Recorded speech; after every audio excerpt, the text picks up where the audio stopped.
Jesus Cristo seja sobre cada um.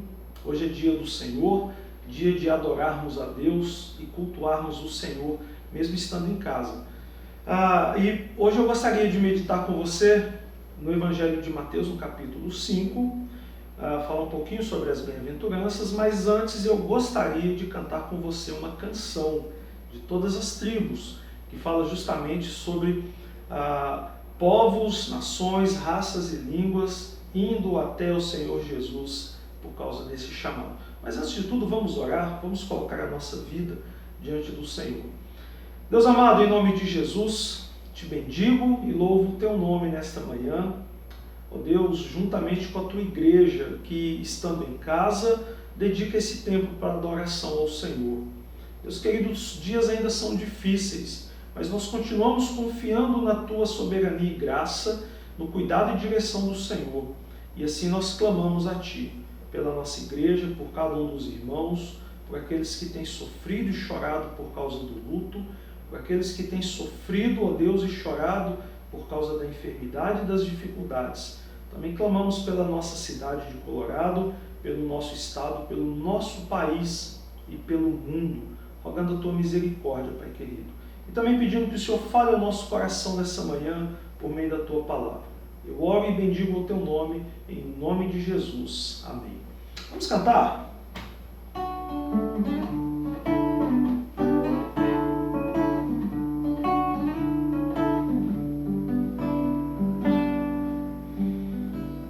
De todas as tribos, povos e raças, muitos virão te louvar.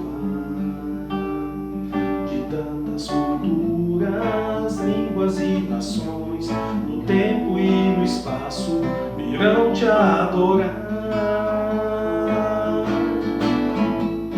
Bendito seja sempre o Cordeiro, Filho de Deus, raiz de Davi.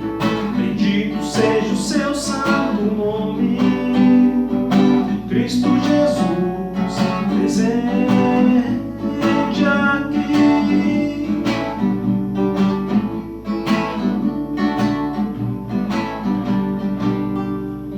Remidos comprados, grande multidão, muitos virão te louvar.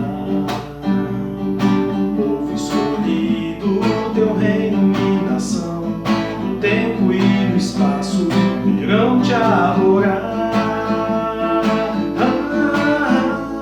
Bendito seja sempre o Cordeiro, Filho de Deus, raiz de Davi.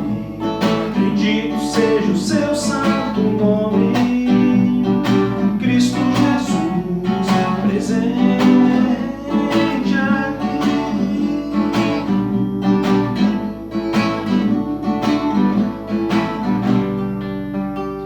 A nós nos cabe tudo dedicar, oferta suave ao Senhor. Dons e talentos queremos consagrar, e a vida no teu altar pra teu louvor. Bendito seja sempre o Cordeiro, Filho de Deus, raiz de Davi. Bendito seja o seu santo nome, Cristo Jesus, presente. Bendito seja sempre o Cordeiro, Filho de Deus, raiz de Davi. Bendito seja o seu santo nome, Cristo Jesus, presente aqui.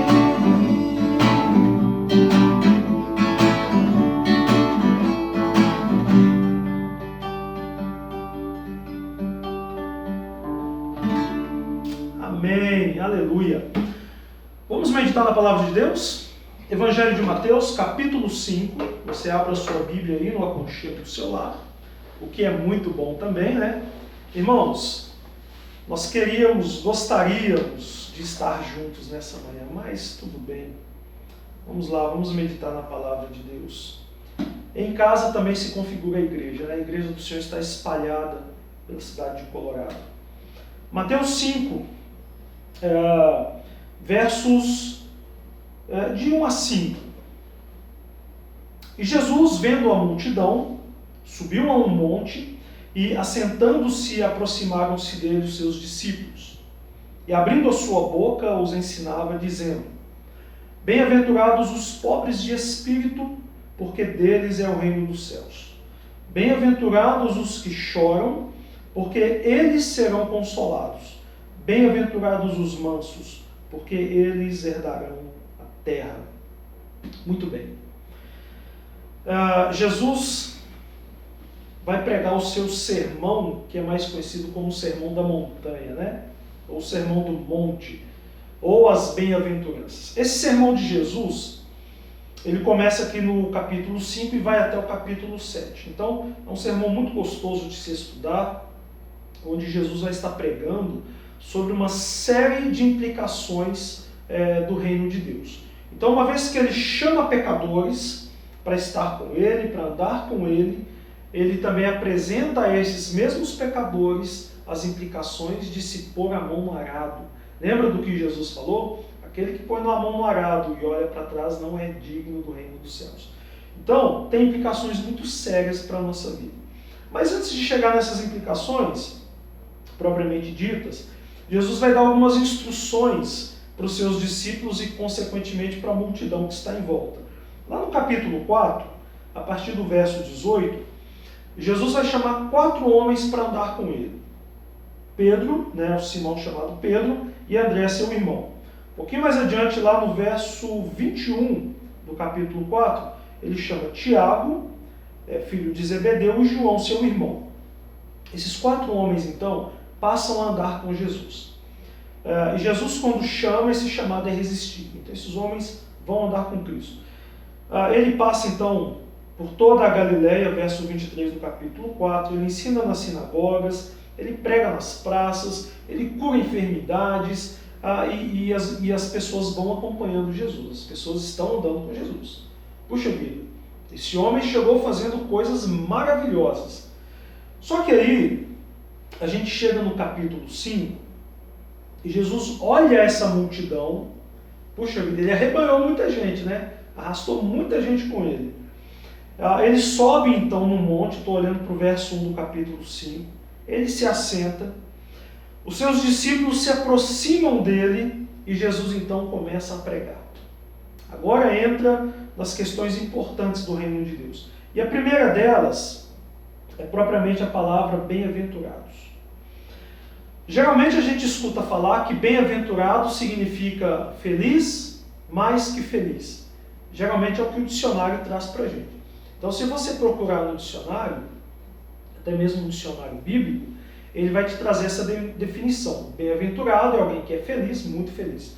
Mas quando a gente olha para o texto bíblico mesmo, a gente vai perceber que no grego, bem-aventurado se refere a uma pessoa que desfruta de uma alegria na eternidade.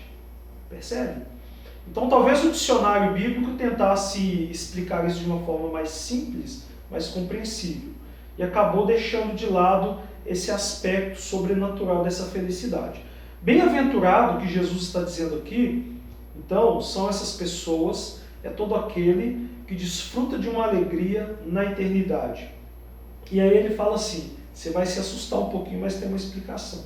Ele fala assim, bem-aventurados os pobres de espírito, porque deles é o reino dos céus. Puxa vida, Jesus, mas como assim desfruta de uma alegria na eternidade o pobre de espírito?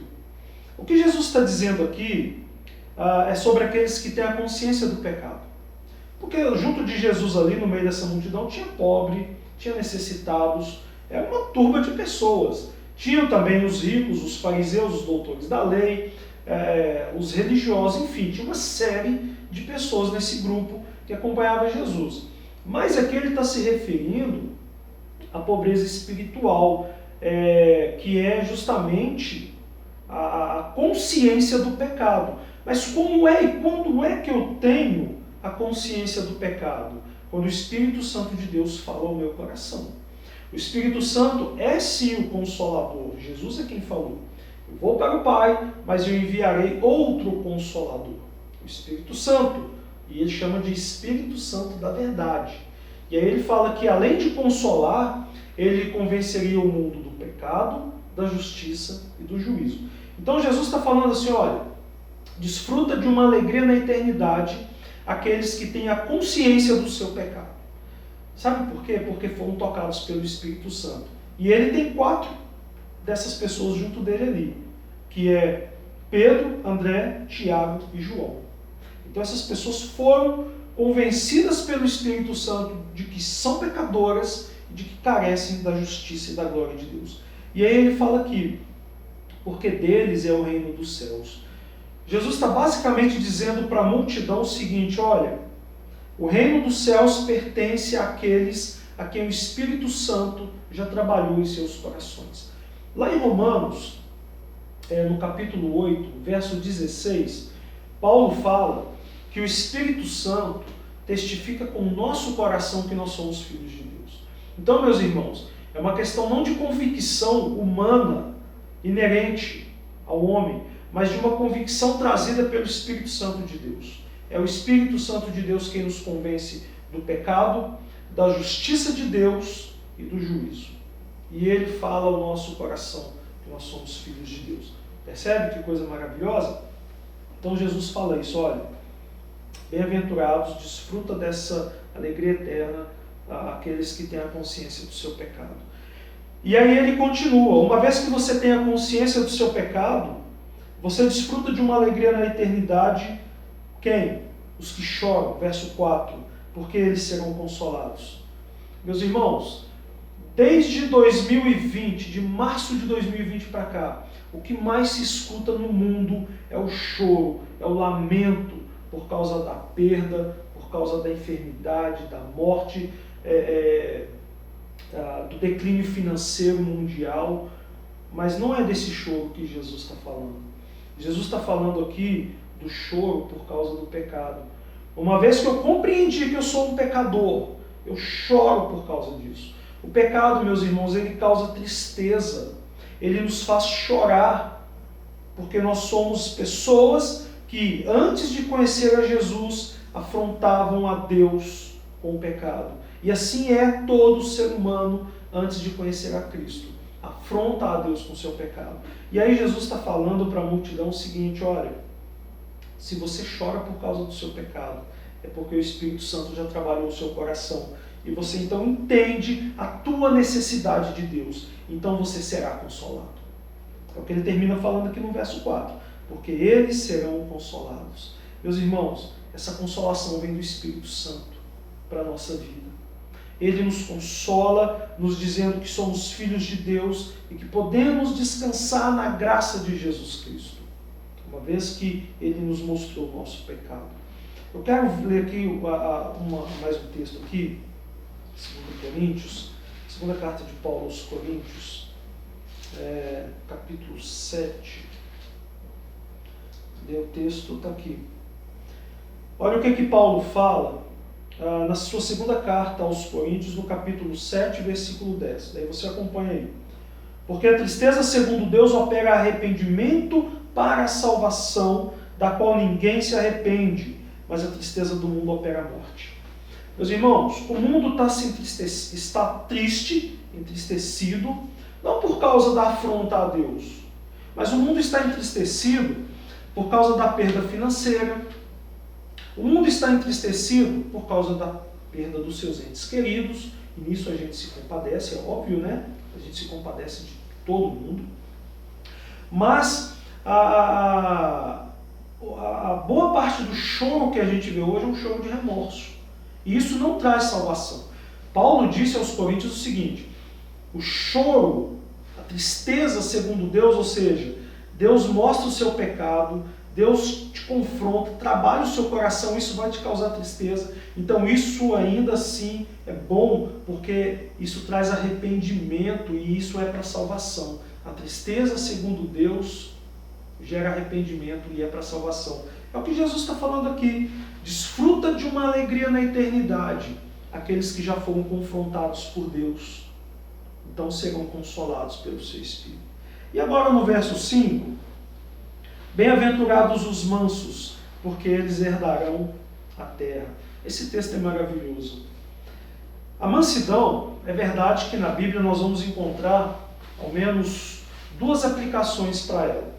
A mansidão, que a gente está acostumado a ouvir, e não está errado, a mansidão daquela pessoa pacata, daquela pessoa que não é de contenda, que não é uma pessoa briguenta, uma pessoa apaziguadora, de uma pessoa que facilmente vira a segunda face quando leva uma bofetada, né?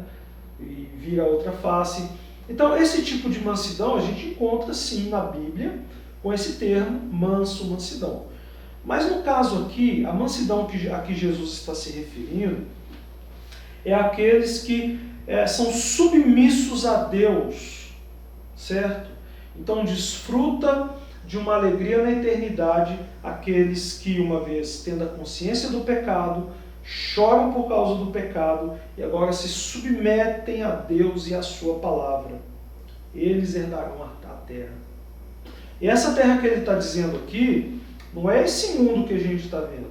É a terra restaurada, a Nova Jerusalém, a cidade santa, descrita por João, lá em Apocalipse. Então, quem é que herdará essa terra que está sendo restaurada? Aqueles que se submetem a Deus pela palavra, porque eles têm a consciência de que são pecadores e carentes da glória de Deus. Agora, por causa disso, eles choram, têm a tristeza, segundo Deus, no seu coração, são consolados então pelo Espírito Santo e agora são herdeiros do novo céu e da nova terra. Meus irmãos, essa é uma pequena porção da palavra de Deus.